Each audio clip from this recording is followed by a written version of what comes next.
ಮತ್ತು ಬಡ ಗುಲಾಮ. ಒಬ್ಬ ದಯಾಳು ಗುಲಾಮ ತನ್ನ ಕ್ರೂರ ಯಜಮಾನನಿಂದ ಓಡಿಹೋಗಿ ಕಾಡಿನಲ್ಲಿ ಅಡಗಿಕೊಂಡನು.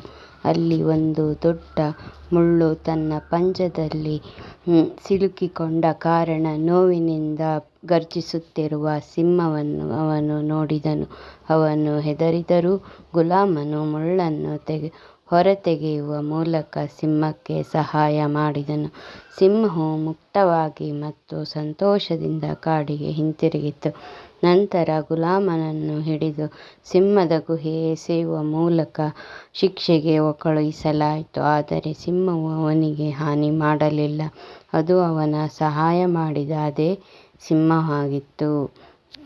ಕಥೆ ನೀತಿ: ಒಳ್ಳೆಯ ಕಾರ್ಯವನ್ನು ಎಂದಿಗೂ ಮರೆಯಲಾಗುವುದಿಲ್ಲ. ದಯೆಯಿಂದಿರಿ ಮತ್ತು ದಯೆ ನಿಮಗೆ ಹಿಂತಿರುಗುತ್ತದೆ.